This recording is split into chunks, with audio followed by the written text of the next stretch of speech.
Sí, bueno, vamos a decir que vos sos brasilera, argentina, sos la mujer de las Américas, porque has vivido siempre y has estudiado y bueno, tu vida ha transcurrido fuertemente a lo largo de las distintas Américas, ¿no? Así que ¿te sentís una ciudadana media del mundo? ¿Qué te gustaría? Sí, yo creo que bueno, primero buenas tardes, buenas noches, gracias por estar acá.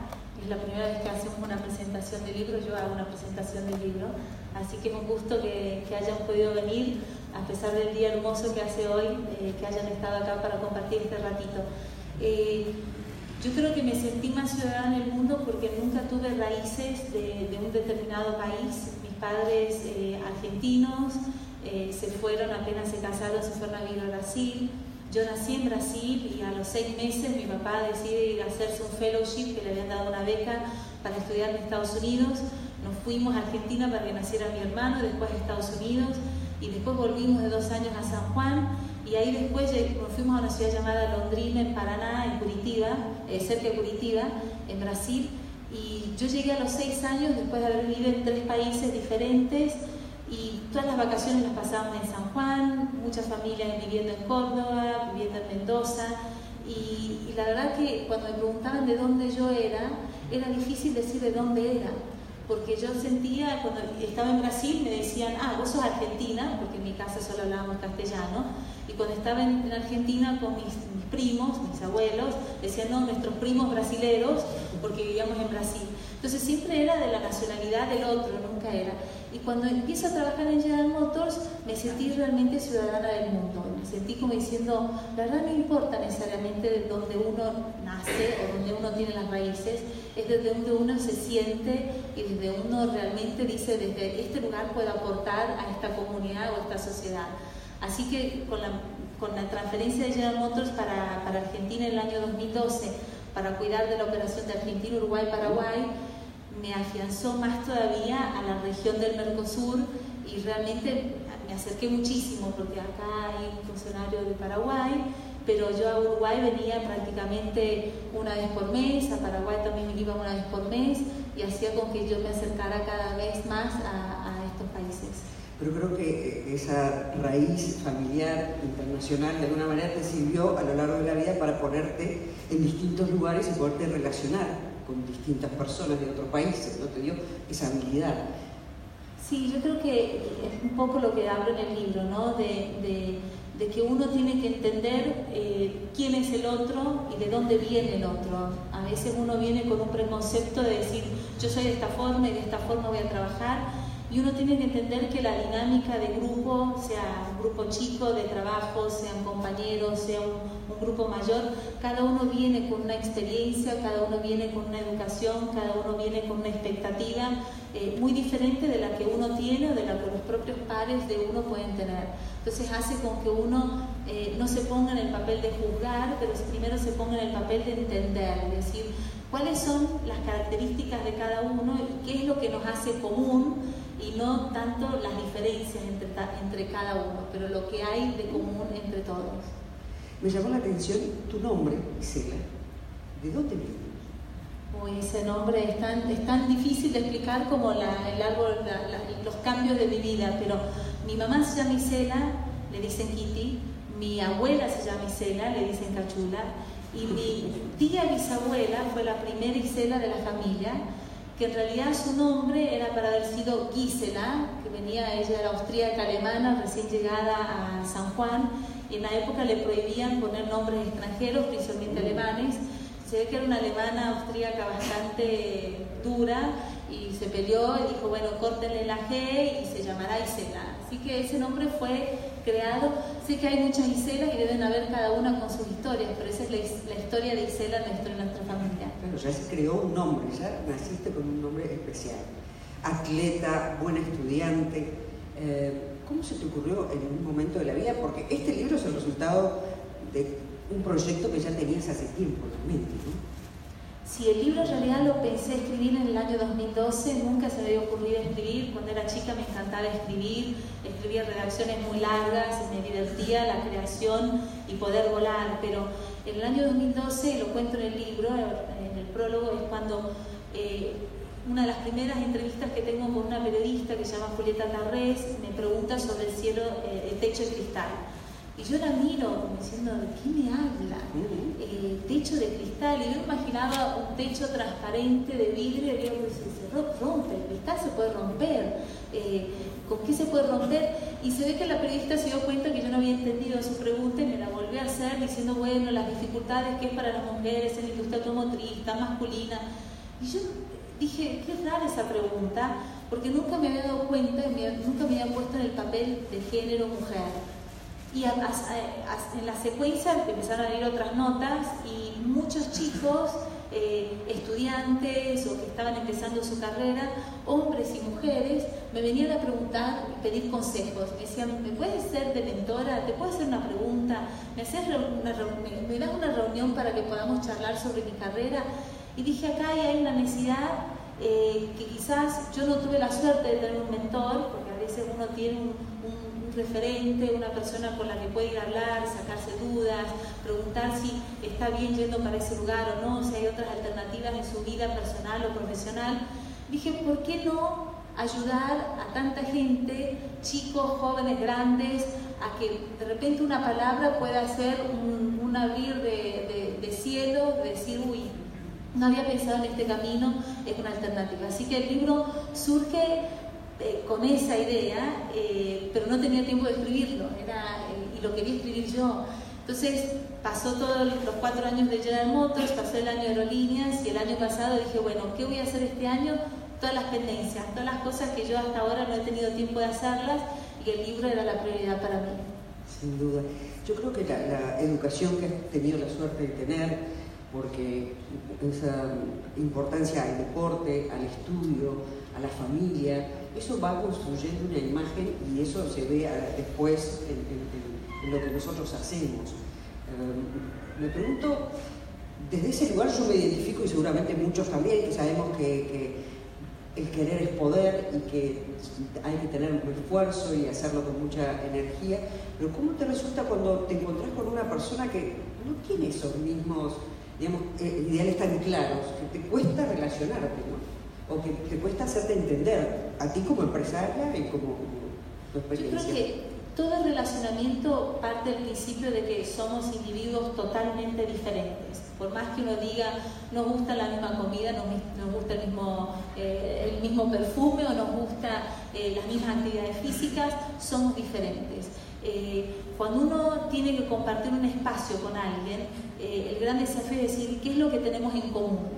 Tenemos objetivos en común, tenemos que buscar resultados de una determinada empresa o una determinada actividad, tenemos que sacar adelante algo o tenemos que simplemente hacer con que un evento tenga éxito, y es a partir de ese lugar donde uno tiene que decir de qué forma cada uno puede aportar, sabiendo que somos todos diferentes y que hay cosas que a uno le va a gustar más, hay cosas que a uno le va a molestar más, pero yo creo que es entender y aceptar de que la diversidad es lo mejor que nos puede pasar. Lo hablo mucho en el libro, yo soy una persona, digo, soy pro diversidad y no de género. Yo creo que cuanto más diversos sean los grupos de trabajo, y uno lo ve en la familia, ¿no? Cuanto más diverso es, está el extrovertido, está el introvertido, está el que le gusta el riesgo, está el que no le gusta el riesgo para nada, está el creativo y está el que es súper lógico, racional, y cuanto más diverso sea ese grupo, edades, experiencias, es más rica la experiencia que ese grupo vive, es donde más uno puede aprender y es donde yo creo que mejores resultados salen para la empresa, cuando uno habla de resultados de empresa. Estaba pensando en la formación de los equipos de trabajo, o el libro dice un líder en vos, en ti, como decimos en Uruguay. No tanto para ser todos líderes y ninguno hace la otra tarea, sino también quizás sea para que nosotros seamos nuestros propios líderes en nuestra vida, en nuestra familia, porque además en la familia también vale ese concepto. Sí, yo creo que todos somos líderes. A partir del momento que uno se levanta, a la hora que decide de levantarse, porque tomó una decisión de que a esa hora se va a levantar, y lo primero que va a hacer ese día y lo que va a seguir haciendo de su vida durante ese día y los próximos días, es una decisión de cada uno. Más allá de que de repente las condiciones que se le han dado dentro de la familia o las condiciones socioeconómicas o el lugar donde ha nacido, pero siempre tiene una capacidad de poder decir, voy a hacer algo diferente con mi vida, voy a hacer algo diferente con el tiempo que tengo. Yo digo que todos podemos y tenemos esa capacidad de liderazgo, no importa, yo lo decía el otro día, puede ser hasta el liderazgo de una señora con sus 80 años que tiene que pelear y decir cómo hago para que esta familia siga unida y podamos compartir una cena o una fiesta de cumpleaños, cómo hago para que esta pueda ser una cena o un momento donde todos podemos compartir. Eso también es un momento de liderazgo. Cuando uno habla de liderazgo dentro de las organizaciones, yo diferencio bastante lo que es el liderazgo impuesto o definido o instituido por la organización, sea el que jefe, supervisor, gerente, director, pero yo te digo que el mejor liderazgo es el que es el reconocido, ¿no? El liderazgo que antes mismo de que alguien sea promovido para una posición, los pares o las personas que trabajan con otra área, en otra área, digan, quisiera trabajar para esa persona, o qué bueno es lo que esta persona está proponiendo, me encanta su forma de pensar, creo que hay que hacerlo. Yo tuve 17 años de General Motors, fue una experiencia increíble, 13 años, 13 funciones totalmente diferentes, y digo que mi carrera se dio porque la gente que no reportaba a mí decía, quisiera trabajar con Isela, y iba y le decía a su jefe, me encantaría que Isela viniera a trabajar con nosotros. Entonces yo creo que el liderazgo, que es el que uno decide ser líder, con las características que uno haya traído genéticamente y haya sido afortunado o no, que uno pueda decir cuáles son las herramientas que yo tengo, cuáles son las características que yo tengo que me hacen y me van a ayudar a ser un mejor líder, y cuáles son las que yo puedo desarrollar para ser un mejor líder. Y está la pregunta que siempre nos hacemos, ¿se nace líder o se puede hacer líder? Yo creo que es excelente cuando uno ya nace con esas cualidades, que desde chiquito uno dice en la escuela, dice, uy, este es el líder, este va a ser el que va a liderar todo su grupo, y lo ve desde chiquitito, sea en el colegio, sea en su casa, que es el líder nato, ¿no? Lo que él hace, todos lo siguen, lo bueno y lo malo, ¿no? Pero yo digo que el mejor liderazgo, y lo he visto a lo largo de mi carrera hasta ahora, hasta el día de hoy, es la persona que quiere ser líder, que más allá de sus características decide, lo voy a hacer. Porque hay mucho talento, muchos líderes talentosos o líderes o personas que tenían el talento para ser grandes líderes, que por no querer desafiarse o por pagos o por no querer ocupar un espacio o por otras características o circunstancias, deciden no ocupar esa capacidad o no desarrollarse en esa capacidad. Entonces hay muchos chicos que uno ve que podrían ser líderes desde chiquitos, pero se pierden en el medio del camino porque no tienen el deseo y la voluntad de serlo. ¿Cómo fue tu experiencia de 17 años en una corporación internacional para no deshumanizarte, para ir creando esos vínculos y además una carrera muy fuerte, pero, porque todos sabemos que las corporaciones son muy exigentes y que te absorben? Hay personalidades que pueden subsistir allí y otros no, ¿no? Sí, yo desde que arranqué mi carrera, quizás porque estudié comunicación social, muchas veces en General Motors pensaron que yo era ingeniera mecánica, o en la situación que estábamos en la fábrica pensaron que yo era ingeniera mecánica, o pensaron que yo era administradora, pero yo creo que el hecho de haber estudiado comunicación social me hizo estar más atenta a lo que son las relaciones humanas y entender lo que es la conexión con el otro. Estudié, hice mi MBA y leí muchos libros de management y siempre veía que las empresas éramos, o los empleados de las empresas o las empresas eran números en estadísticas que mostraban qué es lo que funcionaba mejor en un lugar, qué funcionaba y que daba mejores resultados. Y desde muy temprano empezaba a ver que sentía que cuando la gente estaba más comprometida y más motivada, trabajaba de más ganas, trabajaba con más entusiasmo, y las 8 horas que uno le tenía que poner de repente eran 10, 12 horas y la gente seguía trabajando y dispuesta a seguir trabajando. Yo decía, pero yo también soy así. Si yo me siento motivada, no importa cuál es mi sueldo, no importa cuántas horas voy a trabajar, pero tengo esa motivación y esas ganas de seguir aportando. Y a lo largo de mi vida en General Motors, muchos de los estudios que fuimos recibiendo, que General Motors nos mandaba, decía, bueno, nivel de compromiso, ¿cómo estamos? Si estamos más comprometidos o más o menos comprometidos. Eso me llamó la atención, ¿no? ¿Y cómo fuiste cambiando a lo largo? Fui cambiando a lo largo, pero uno se va moldando al grupo donde va trabajando. Y realmente vi que, más allá de las estadísticas, cuando los grupos humanos y los equipos están motivados, realmente la gente tiene más ganas de hacer. Cuando se sienten parte de un proyecto, cuando se sienten parte de un proceso, es como que, por más que vean una pequeña foto de la película o un pequeño pedacito del objetivo hacia donde uno quiere llegar, la gente siente que eso es de ellos y se siente parte de ese proyecto. Y tengo un montón de historias dentro de lo que es General Motors, dentro de lo que es aerolíneas. Realmente, como uno ve los resultados que van más allá de lo que uno se pone como objetivos cuando la gente realmente está comprometida.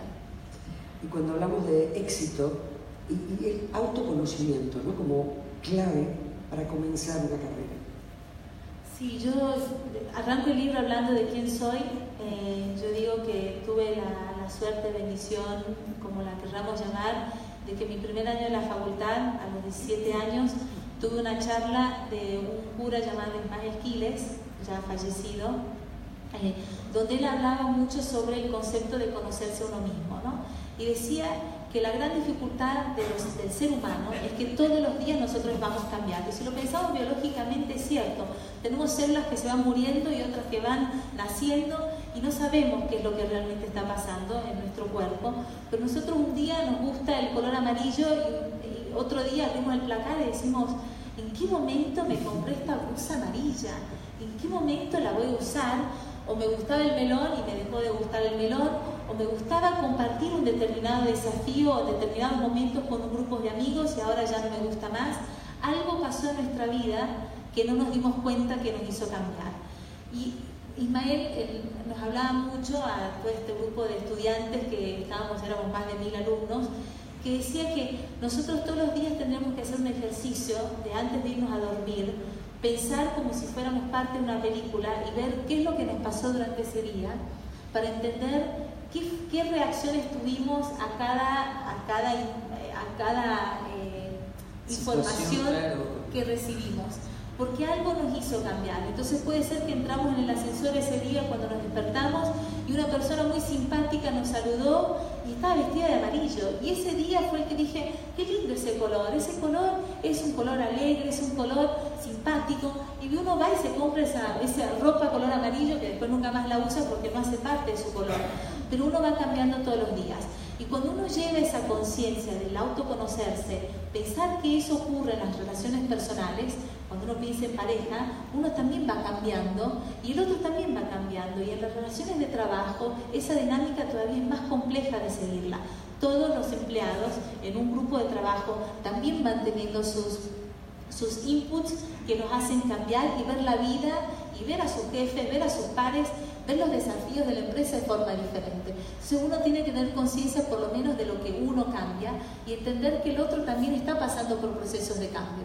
Todos los días se está creando ese puente de comunicación, porque tú llegaste con la camisa amarilla, pero el otro por ahí estaba muy negro ese día, entonces...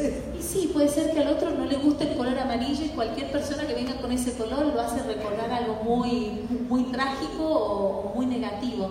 Por eso yo creo que y es como que tener dos cerebros funcionando a la vez. Uno es el que está trabajando en los objetivos, decir, bueno, esto es lo que tenemos que estar trabajando en términos de resultados de la empresa, y el otro es el cerebro que está pendiente de decir, pero ¿quiénes son las personas que participan de este proceso? ¿Quiénes son las personas que van a hacer lograr que nosotros realmente lleguemos a este objetivo? ¿Qué necesita este grupo? ¿Cómo los alimento y cómo los hago partícipes para que este objetivo, que a veces también tiene que ir cambiando, pueda ser logrado? Y hablas también de conocerse en esa etapa que estamos en el autoconocimiento, de conocer nuestros límites o de nuestro mejor momento para crear energía. Sí, lo menciono en el libro, en uno de mis cursos del MBA, una de las profesoras me decía que unos pueden ser más de la mañana y otros pueden ser más de la noche. Yo me quedé con eso pensando y dije, bueno, la verdad sí, yo sé para estudiar, es que lo menciono en el libro, el input de absorber es a la mañana y para producir es a la noche. Y uno tiene que tener conciencia y saber realmente cuándo es más productivo. Hay gente que es productivo los fines de semana y hay gente que no lo llame los fines de semana. Hay gente que necesita tener un momento del hacer, de espacio, de desconectarse para poder después conectarse y ser más productivo. Y uno tiene que tener esa conciencia, porque si no, uno entra en el mismo ritmo de lo que una organización o un grupo social se lo exige, pero no es productivo, y lo peor de no ser productivo es no realizarse y sentirse infeliz. Frustrado. Y ahí es cuando haces un trabajo que no te gusta, y ahí es todo lo demás. Ahora, hablando de líder en voz y yo no sé si es un libro de autoayuda, no sé si es de consulta, sí sé que es para tenerlo muy cerca y tratar de identificar tus propias experiencias en lo que vos estás diciendo acá. Hablas también del marketing personal, que es importante. Sí, yo digo que este libro no tiene categoría, pero cuando la editorial me dice, bueno, ¿qué? Le digo, no importa la categoría. Yo creo que es algo que puede ayudar, es un libro de autoayuda para el que necesita algunas ayudas. Son cosas que yo muchas veces se los comentaba a chicos que trabajaban para mí, personas que trabajaban para mí. El marketing personal para mí es clave. Yo creo que todos nosotros somos una marca, nos tenemos que ver como un producto, sea dentro de una familia, sea dentro de una organización o institución. Tenemos una imagen, tenemos un eslogan, somos reconocidos por algo, y si no lo somos lo tendríamos que ser, ¿no? Desde chiquito tenemos a veces el estigma de que, uy, ese es el que hace lío, pobre, este es el hiperkinético, o este es la creativa, o este es el que siempre está volando, o este es el que es el peleador, pero desde chiquitos ya empiezan a aparecer algunas características que nos van marcando. Y a veces esas características uno no se da cuenta, pero empiezan a marcar nuestra personalidad y, más importante, empiezan a marcar cómo la gente nos ve, cómo la gente nos percibe. Y dentro de un ambiente social, dentro de un ambiente donde uno tiene que empezar a compartir relaciones profesionales o personales, saber cómo la gente nos ve es muy importante. No que uno sea esclavo de lo que nos ven y cómo nos ven, pero para que uno pueda sentirse realizado hacia donde uno quiere ir, ¿no? A veces uno dice, bueno, quisiera ser un líder reconocido en esta organización. Pero la verdad, lo cuento en uno de los casos, uno de los chicos que trabajaba conmigo en investigación de mercado, cuando me dice que quería ser líder, le digo, pero si estás hablando en serio y querés realmente ser un líder de tu grupo, no te podés dormir en las reuniones de staff. Cuando estamos en las reuniones de staff, vos sos la persona, él era la persona que más conocimiento técnico tenía de las investigaciones de mercado. Y sé que vos te quedás trabajando hasta tarde, porque los estudios de mercado, de clínicas, de estudios de producto, las hacíamos, terminábamos a las 1 de la mañana, y sabía que a las 7:30, 8 ya estaba trabajando al día siguiente, y por eso se dormía en las reuniones. Muy justificable, pero para los que no sabían por qué no había dormido, por qué estaba cansado, sonaba como una persona que no le daba el valor o no le daba atención a las personas, sus pares. No era nada más que gente que reportaba, eran pares de él. Yo decía, lo primero que tenés que ser es ser reconocido por tus pares. Entonces hay actitudes que uno a veces no se da cuenta que las tiene, pero empiezan a marcar una imagen. Entonces la gente lo veía como que el cansado, el desganado, el que ya no tenía muchas ganas, y en realidad no era eso, tenía mucha energía y muchas ganas, pero la imagen que terminaba pasando era contraria a lo que realmente era. Y cuando hablas de crear nuestro propio eslogan, que ese sea sustentable, hacer todo un raconto de tu experiencia para llegar. Además me encantó, porque uno acompaña las historias, las cosas que le pasan a esta mujer no le pasan a todo el mundo.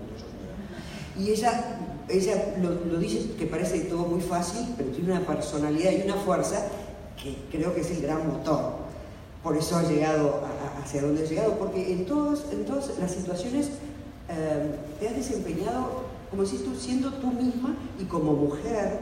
Por ejemplo, cuando perdiste la voz, en ese episodio, cuando accediste a ser miembro del board, ¿sabes cómo lo manejaste? ¿No? Es gracioso porque al libro se lo dedico también a Jaime Ardila, fue mi último jefe en los últimos 9 años de General Motors.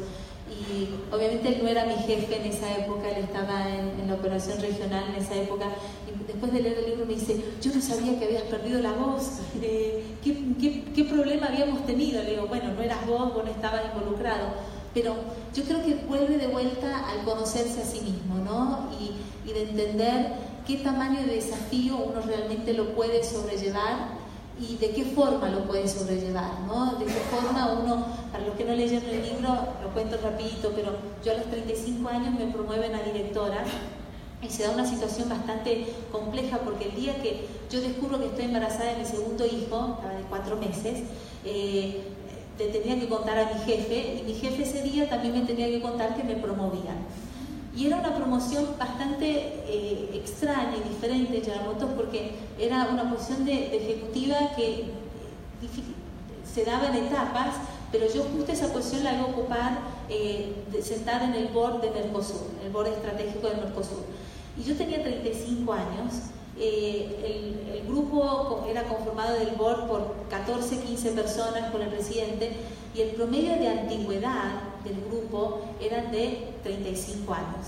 O sea, yo tenía de edad lo que mucha gente ahí sentada tenía de tiempo de General Motors, ni siquiera de vida profesional. Entonces, yo tenía una presión muy grande porque siempre me puse en la posición de decir, ¿qué aporto yo a este grupo?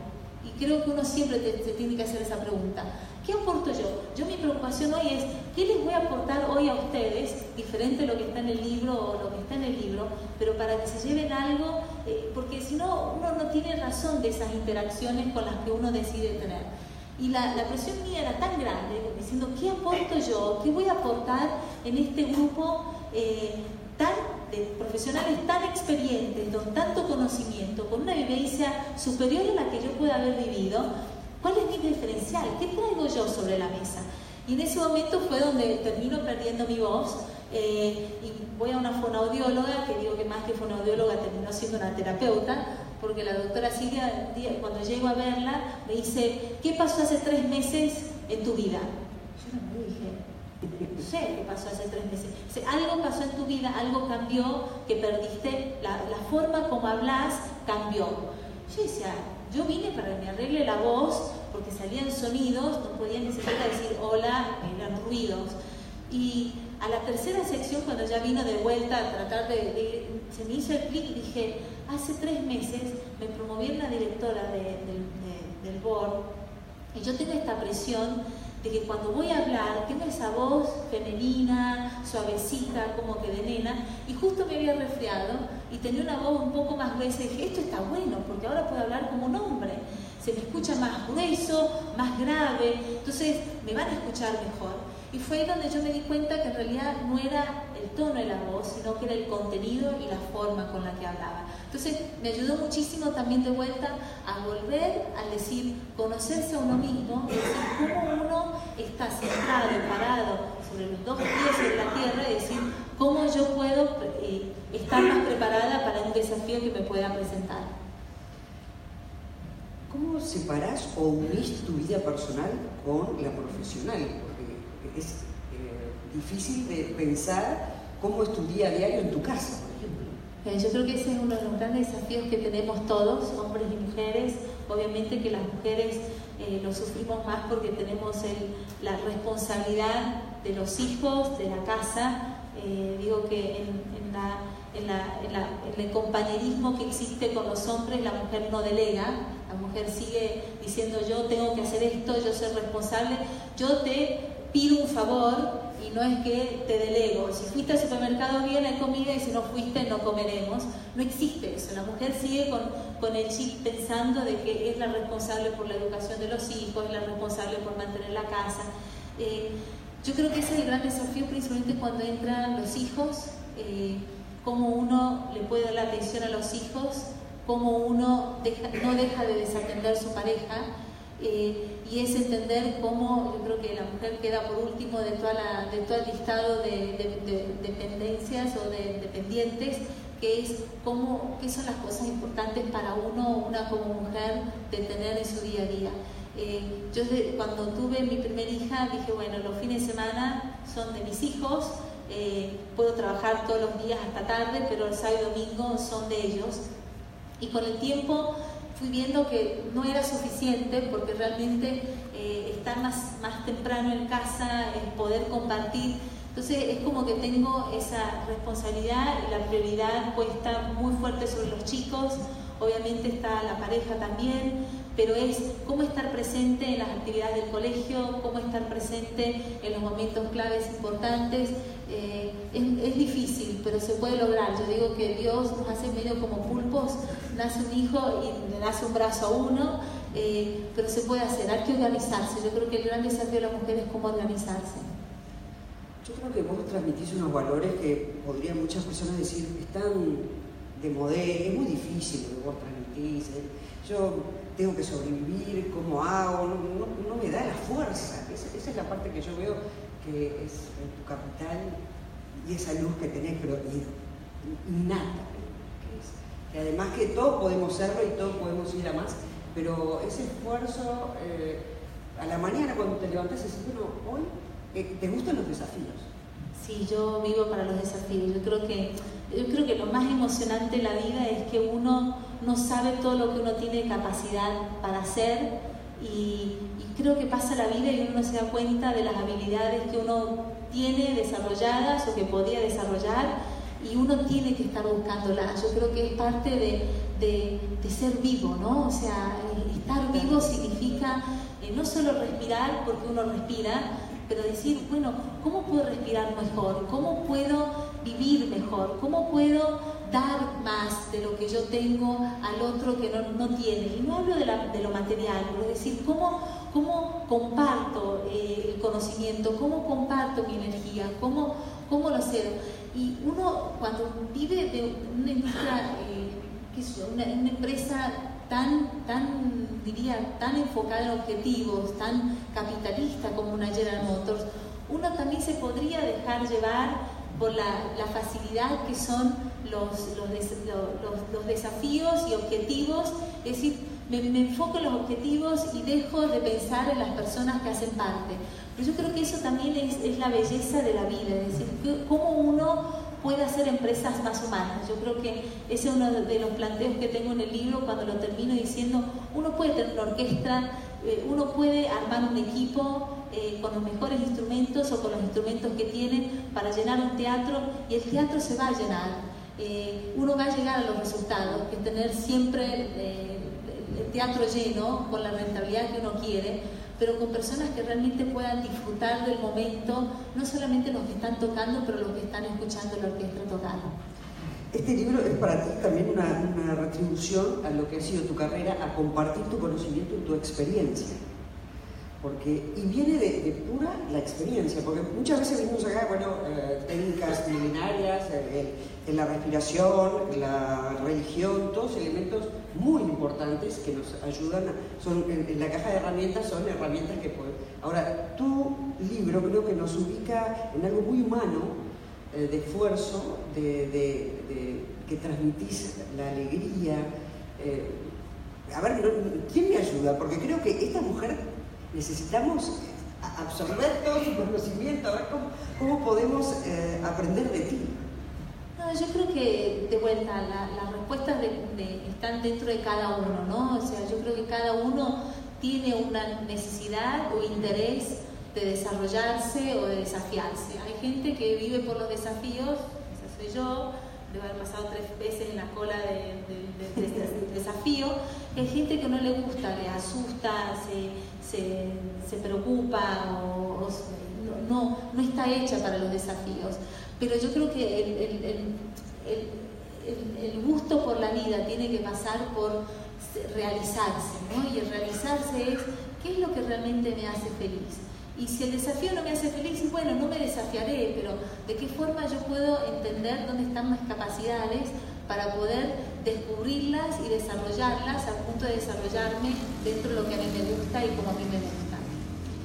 Después de tener mucho éxito en Estados Unidos, de llevar la carrera que llegaste a tu país, a la Argentina, y bueno, vamos a hablar de lo que fue tu experiencia rápidamente por Aerolíneas Argentinas, que uno como uruguayo desde fuera puede decir, es una mujer que tuvo una carrera formidable, que demostró más que conocimiento, expertise, y justo viene a a irle mal en una empresa de su país, estatal.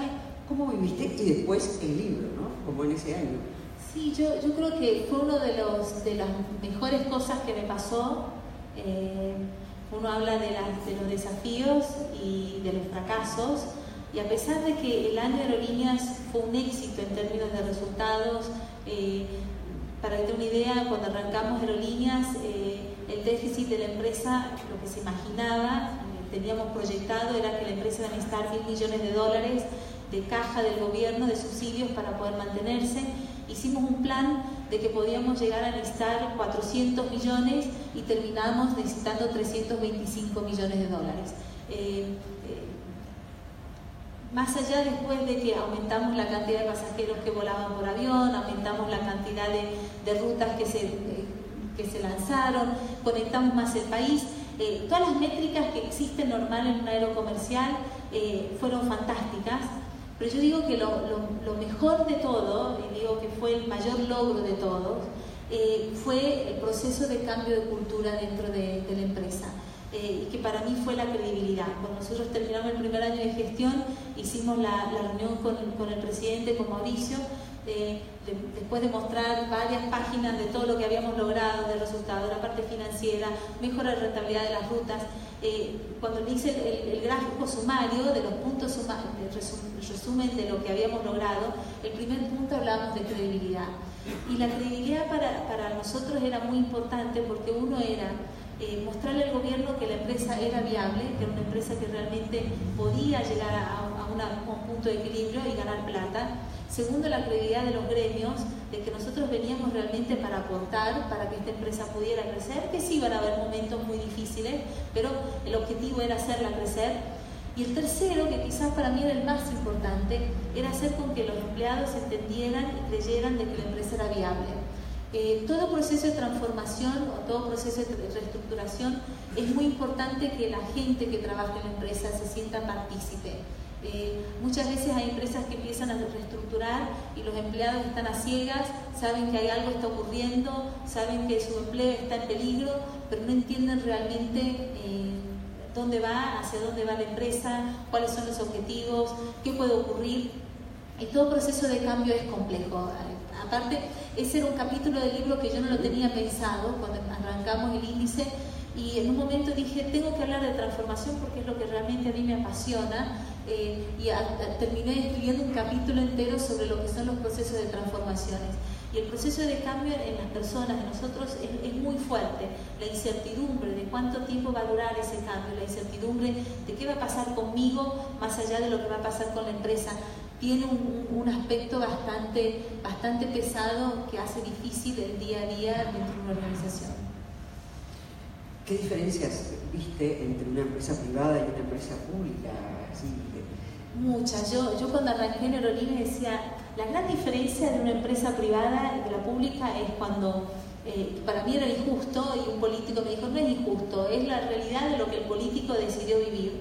Pero yo me imaginaba dentro de un comité ejecutivo de General Motors, llegaba a fin de año, habíamos ganado más plata de lo que imaginábamos que íbamos a ganar, y decimos, bueno, vamos a darle un bono adicional a un empleado que sea un potencial.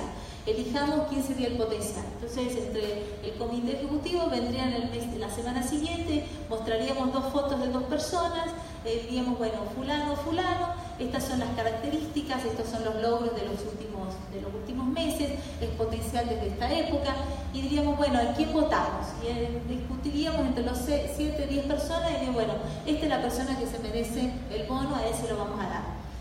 Y en la política, yo veía que si uno hiciera el mismo ejercicio, pero tapa la foto de las 2 personas, dice, bueno, estas son las características de cada uno, estos son los logros de cada uno, esto es un potencial desde qué época, diríamos, bueno, ¿quién se merece el bono? Que será la elección, y uno dice, y cuando uno saca y ve la foto, dice, no, pero ¿qué pasó que ganó el otro?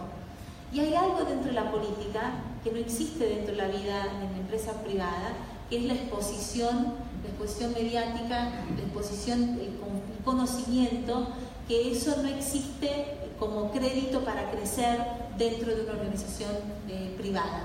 En una empresa privada sí es importante las relaciones de confianza que se arman, el conocimiento que uno tiene, pero uno no va por el ser conocido, sino por los logros, realmente por lo que uno obtuvo, por lo que uno tuvo como objetivos. Así que ese para mí era una de las grandes diferencias.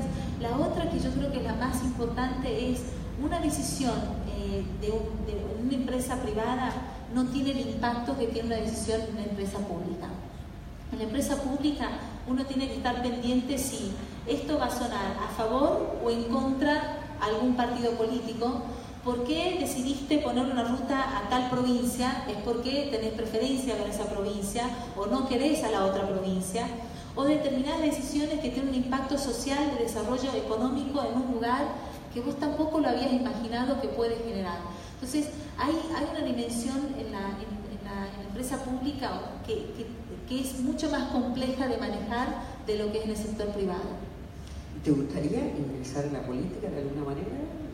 Yo digo que el que es político nació para ser político, tiene estómago de político, de los colores grises de los políticos. Yo tengo una formación muy rígida de lo que es blanco y negro. General Motors terminó de formarme en lo que es blanco y negro. Yo sé manejar empresas, manejar las grises de la política es muy complejo. ¿Y ahora cuáles son tus proyectos? Con el éxito del libro y emprendiendo, me imagino, porque quieta no estarás. No, en realidad el libro es gracioso, pero lo escribí sin pensar en venderlo. El libro lo escribí porque es como las recetas a los que les gusta cocinar, que alguien le pregunta, ay, ¿me pasás la receta? Y vos decís, sí, te la escribo. Y la escribí y después decís, uy, me olvidé que le faltaba un poquito de sal o le faltaba tal condimento. Y digo, voy a escribir para el que me pregunte, yo le pueda dar todo esto por escrito y no me olvide de nada. Y bueno, terminó siendo publicado, pero estoy en un proyecto que es lo que a mí me gusta y me apasiona, son las transformaciones. Estoy armando una holding financiera para un grupo que tiene 4 empresas en el área financiera, es una empresa familiar, así que me toca hacer una transformación de una empresa familiar que tiene otras características muy diferentes del sector privado y del sector público, un nivel de emocionalidad muy grande, porque es mi vida, es mi proyecto, es la plata que yo puse o lo que mi abuelo hizo por nosotros o lo que mi papá construyó. Entonces hay una raíz, una asociación, una relación muy fuerte que va más allá de lo que es un resultado operativo, financiero, es mucho más emocional. Un nuevo desafío. ¿Y te quedas a vivir en Argentina? Me quedo por ahora en Argentina, sí, ese lugar está mi pareja, es donde quiero que mis hijos terminen teniendo su educación. Tengo hijos de 13 y 11 años, es una edad que quiero que empiecen a tener sus relaciones y sus lazos de algo que yo no tuve, de poder decir, acá están mis raíces. Sí, la amistad, entonces referencia también en las diferencias que hay en Argentina en relación a Estados Unidos y todo. Capaz que alguien se anima a hacer alguna consulta, alguna pregunta. Bueno, no. Sí. No, un poco para lo que decías, a ver si me ayudan, me parece que parte de la luz que se ve en ella es este tema del poder para transformar y transformar para servir. Y el tema de servir al final del día me parece que es lo que reditúa cualquier esfuerzo, cualquier compromiso, ¿no? El poder para servir paga cualquier sacrificio. Pero mi pregunta iba un poco más práctica, que era por el tema del marketing personal. Yo, más o menos siendo de la misma clase etaria, comprendo perfectamente lo que decís. Leí tu libro desde el sábado que nos conocimos ahora. Comparto mucho todo el tema de la vestimenta y las características personales que uno más o menos en los 90, 2000 presentaba. Pero dando clases ahora en la universidad, no sé si acá hay algún millennial, parece que no. Hay millennials y hay chicos también. Hay algunos millennials y más jóvenes, bueno, sí hay. Uno encuentra que ellos, en términos de lo que es el marketing personal, difieren completamente con lo que uno era y es. Y soy lo que soy y no me importa nada. Y yo soy abogada y con especialidad en economía, así es que doy en lugares bastante formales y en posgrados también. donde debiera encontrarme con personas que debiera importarles un poco más lo que es el marketing, y sin embargo no les importa nada, y eso es lo que van a hacer a futuro. Entonces la pregunta es, en términos de marketing personal, ¿no está cambiando el mundo en las próximas generaciones? Sí, de vuelta, yo creo que el marketing personal tiene que ver con la imagen que vos querés pasar y tiene que ver con el ambiente donde vos estás compartiendo, ¿no? Entonces, la imagen que yo quiero pasar es, yo soy auténtico y soy de esta forma, y bueno, soy auténtico y de esta forma, pero uno tiene que tener conciencia de que hay momentos, me río porque hubo un momento que en General Motors en Brasil hicimos el Casual Friday y era siempre todos de jeans, y un día llega el vicepresidente y dice, tenemos que acabar con el Casual Friday porque ahora vienen todos con jeans rotos. Y yo creo que empieza a cambiar la percepción también de las empresas, o sea, ¿qué es la imagen que yo tengo? Si todos los millennials se visten iguales, es obvio que lo que yo voy a tratar de ver es cuál es el marketing diferenciador que cada uno tiene dentro de esa misma masa de cómo se visten o cómo se comportan. Pero sigo creyendo de que el eslogan de decir cómo te diferencias de los demás, ¿no? ¿Qué es tu diferencial? Sí, todos se visten con la misma ropa, todos tienen el mismo lenguaje, pero si vos querés destacarte y diferenciarte de los demás para poder tener oportunidades o poder ocupar espacios que no pensás que podés ocupar de alguna forma, es ¿qué tenés que hacerlo de algo diferente? Y no cambiar, porque era un poco de hablar de la sustentabilidad de la imagen de uno, ¿no? De decir, bueno, yo vivo de jeans y para hacer parte de este equipo me voy a vestir de traje y corbata. ¿Y cuánto tiempo puedes durar feliz de traje y corbata? Porque perdés tu personalidad. Llega un momento que tu vestimenta te deja preso a ser una persona de la cual no te sentís cómodo. Entonces yo creo que hay un cambio de los dos lados. Las organizaciones que empiezan a ver vestimentas de forma diferente y tienen que empezar a aceptar la diversidad de los diferentes grupos. Está también dentro de la organización los pares, porque empezás a ver las diferentes edades de los que te dicen, no, pero ¿cómo vas a venir vestido de esta forma? Yo jamás me pensaría vestir de esta forma, y el par viene vestido de una forma mucho más casual que uno se imaginaría. Entonces es un momento, yo creo que de adecuación de los dos lados, pero para mí todavía el cómo posicionarse, cómo quiero que la gente me vea, cuál es mi eslogan, sigue siendo parte importante de cuando uno piensa en un ambiente laboral. Concuerdo contigo, sí, que en estos tiempos, ¿cómo hacemos para...? Por eso decíamos, ¿no? Los valores que vos transmitís son los valores que nosotros teníamos en cuenta, que fuimos criados, pero ahora que está cambiando, que por ahí un super millennial, a ver qué dice el millennial. A ver, perdón. Hola. Mi nombre es Anu, aprovecho que nos nombraste. Soy millennial, soy madre, soy emprendedora, y mi pregunta es, ¿cómo hacemos en este cambio que hay, que no solamente tenemos el desafío de ser organizados y de poder llevar a cabo un proyecto, también al sobreestímulo que tenemos de lo que es la tecnología, las redes sociales? Yo siento que tengo que estar en todos lados. ¿Cómo hacemos para manejar el estrés? Si hay alguna técnica, si la tenés, sería de gran ayuda. Gracias. Ay, ojalá tuviera la respuesta para eso. Yo me acuerdo, yo creo que tenía 19, en mi época a los 19 no había las redes sociales, pero era la necesidad de leer todo lo que podía leer adelante mío, y era como que no era suficiente mi tiempo para poder leer, y llegué a un punto y dije, no puedo. Entonces era como que decía, bueno, Dios, a ver, haceme agarrar lo que tenga que leer y que esto sea lo más importante que tenga que haber leído. Es muy difícil. Yo creo que hoy el estímulo que uno recibe es bastante grande. Tiene que saber cómo seleccionar, y a veces uno ya tiene la preselección de alguna forma ya hecha, sea por una amiga, que puede ser un filtro, decir, mira, este tipo de noticia está bueno para que lo leas. Pero es muy difícil, principalmente cuando uno entra y tiene hijos que tienen edades diferentes, que uno también quiere estar sabiendo de qué se habla y de qué hablan ellos y de qué está pasando en el mundo de ellos, más lo que pasa en nuestro mundo y en el mundo profesional. La verdad que no tengo una solución para manejar ese estrés. Yo creo que lo que uno tiene que llevarse es más cómo disfruto ese proceso de aprender y de ver, sabiendo que muchas de las cosas no las voy a saber, muchas de las cosas no las voy a leer, porque es imposible. Hoy en día es imposible saber de todo lo que está pasando en las 24 horas. Por aquí, por favor. Sí. Felicito por tu trayectoria y quería saber 5 características de un líder a nivel directivo. Bueno, muchas gracias. Yo creo que primero el líder directivo tiene que tener una visión. El que no tiene visión es muy difícil que pueda liderar un grupo, porque el grupo se pierde en el medio del camino.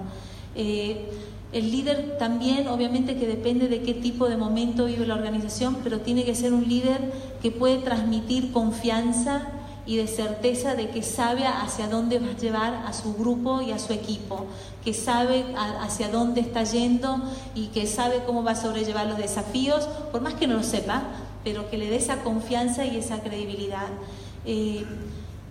A ver, una tercera. Para mí el líder tiene que servir, pero yo creo que eso va más allá de lo que debería ser el líder. Yo creo que esa es la cereza de la torta. No, yo creo que el liderazgo es servidumbre, por más feo que pueda sonar. El líder sirve a los accionistas, el líder sirve a su propio líder, el líder sirve a sus empleados, el líder sirve a los proveedores. El líder está para servir, porque si no sirve a sus clientes y sus colaboradores, no tiene empresa, no existe.